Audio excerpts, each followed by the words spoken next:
Dans le souci d'encourager le vote de la loi portant prévention et répression des violences basées sur le genre et protection des victimes au Bénin, l'ambassadeur des États-Unis près le Bénin, son Excellence James Knight, a organisé un déjeuner-débat axé sur le thème « Les parlementaires à l'écoute des acteurs qui interviennent dans la prise en charge des victimes et survivantes de violences basées sur le genre ». Ce déjeuner-débat, dont l'importance n'est plus à démontrer, a réuni les acteurs impliqués dans le vote et la mise en application de la dite loi. 4 années d'intenses interventions qui ont permis d'apprécier l'ampleur de ce fléau dans notre société et surtout les lourdes implications pour les femmes, les enfants, les familles et les communautés concernées.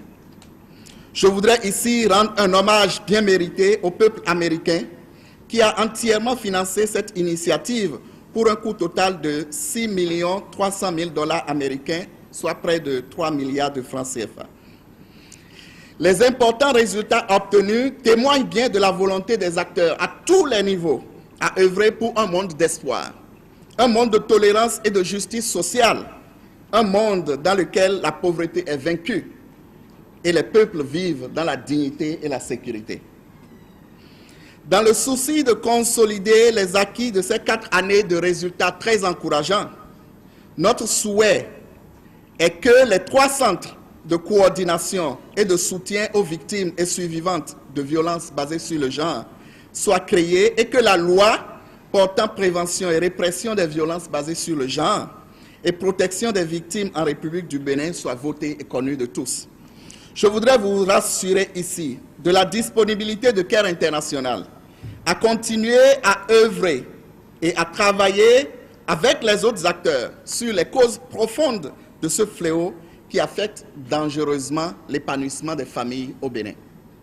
En effet, depuis 2007, les États-Unis d'Amérique se sont investis de façon significative dans la lutte contre les violences basées sur le genre, plus précisément sur les violences faites aux femmes et aux filles, et c'est à juste titre que son Excellence James Knight, dans son discours, s'est dit heureux de participer à ce débat en vue de contribuer au vote d'une loi qui pourrait mettre à l'abri tant de femmes, de filles et d'hommes.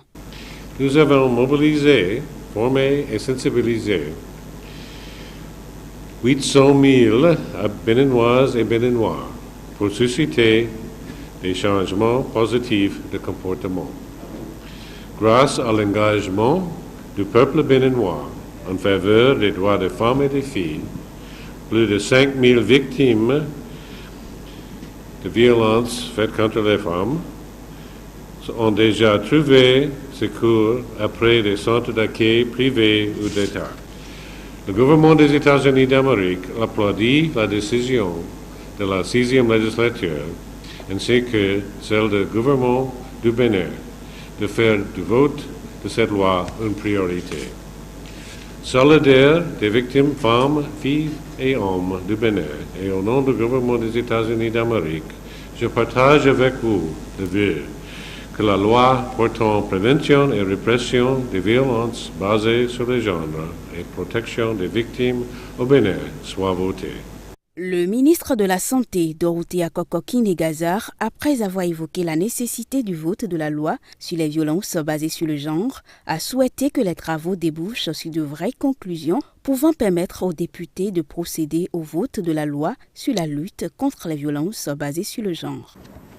Je voudrais espérer vivement que les interventions, les débats qui vont suivre permettront aux honorables députés et aux autres acteurs de développement de tirer les éléments de réponse aux préoccupations évoquées. Je réitère aussi ma reconnaissance et mon soutien à vous tous, honorables députés à l'Assemblée, membres de cabinet des différents ministères, pour votre collaboration au processus de renforcement du cadre légal béninois à l'éradication de la violence basée sur le genre qui apparaît comme un défi majeur de Empower.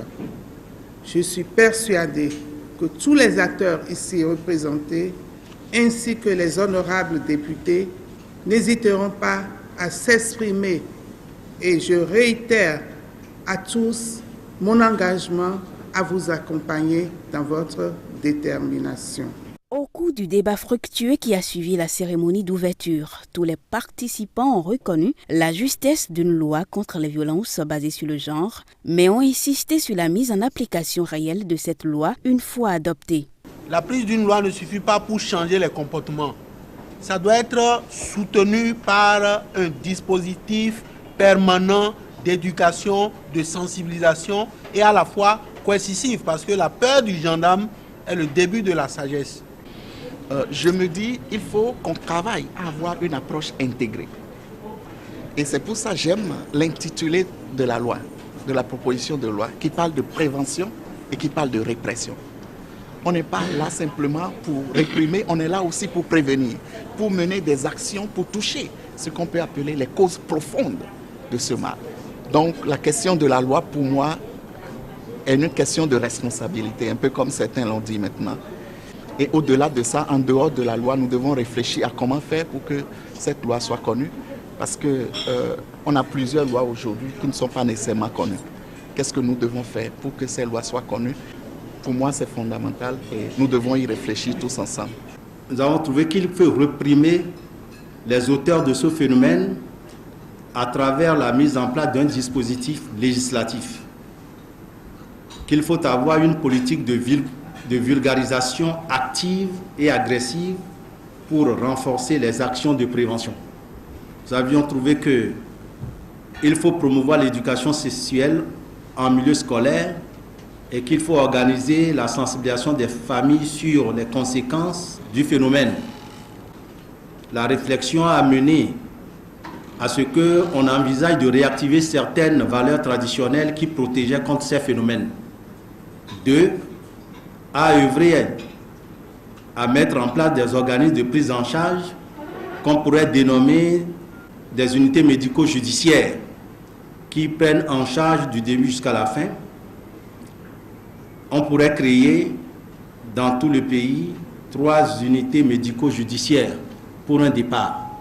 La bonne nouvelle, c'est le représentant du Parlement à ce déjeuner débat, Isidore Nyolofon, qui l'a apporté en rassurant les participants sur la diligence avec laquelle la loi sera examinée et adoptée par les députés. Et je voudrais tout de suite rassurer son Excellence ainsi que l'auditoire ici présent de ce que l'Assemblée nationale jouera pleinement sa partition en faisant diligence pour voter le projet de loi qui devait consacrer la répression et la prise en charge des femmes.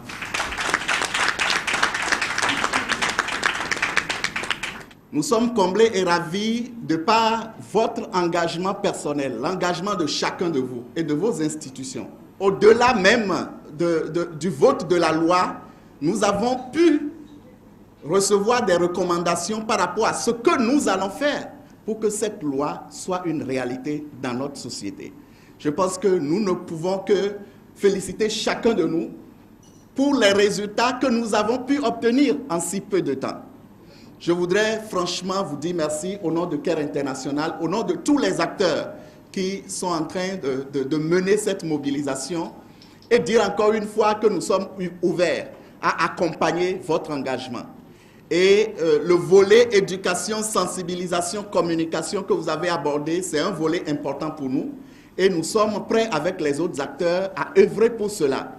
Et nous comptons encore une fois sur vous pour que cette loi-là, ce rêve que nous sommes en train de contempler, que ça puisse être une réalité très prochainement. Après cette note d'assurance, le ministre de la Santé et l'ambassadeur sont repartis fiers de savoir que les femmes, les filles et les hommes pourront être protégés par cette loi d'ici quelques mois. Mais la balle n'est pas que dans le camp des députés. Le gouvernement doit aussi jouer sa partition pour qu'une fois cette loi adoptée, les nombreuses difficultés qu'énumère ici Jérôme Setchememogbo ne soient un obstacle à sa mise en application. Par exemple, les policiers et les gendarmes, ils n'ont pas de quoi intervenir.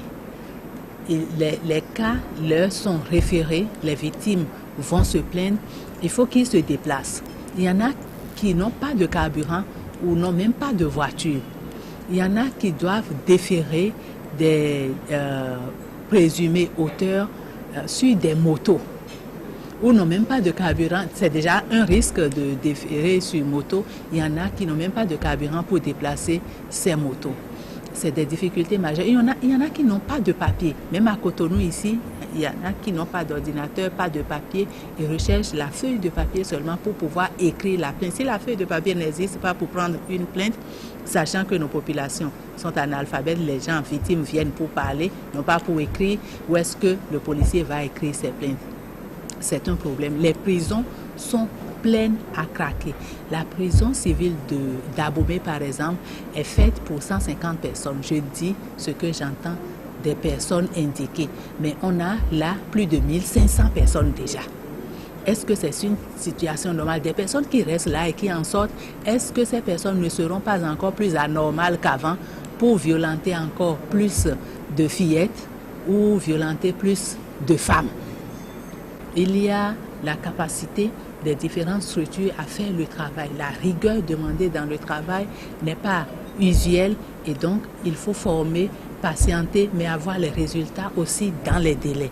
On a dû travailler avec tout cela. Au niveau des médecins, par exemple, il faut que les victimes aient des certificats médicaux. Les médecins réclament les sous pour ça, les victimes n'ont pas les moyens. Si on ne met pas les moyens à disposition à temps, les preuves sont perdues et on ne peut pas continuer efficacement le soutien à la victime. La pauvreté extrême de la population est aussi un problème. Et c'est pourquoi la création de centres dont nous parlons, le décret est urgent. Il faut que le décret sorte, les arrêtés des ministères aussi sortent pour qu'on crée les centres, mais que le gouvernement en crée beaucoup plus. 3 centres, c'est pilote, comme on le dit. Il faut en créer plus. La pauvreté ne permet pas aux gens de prendre des étudiants ou de tasser d'un endroit à l'autre, sachant déjà que les structures qui doivent les prendre en charge n'existent pas partout. Et aussi psychologiquement, ça affecte les populations. Le gouvernement doit mettre beaucoup plus de moyens et beaucoup plus... la volonté existe certainement, la volonté doit se manifester par la mise en place des ressources pour qu'une initiative comme InPower puisse... que cette initiative puisse continuer, même si ce n'est pas sous le même nom d'InPower que ça puisse continuer. Les journalistes ont fait énormément de travail, on en a formé, et des journalistes comme vous et comme d'autres dans des radios ou télé qui ont créé des émissions spontanément pour nous aider, qui n'ont pas demandé les paiements qu'il faut nécessairement pour nous accompagner. C'est tout ça qui a fait que les résultats que nous avons eus ont été extraordinaires et nous vous en remercions.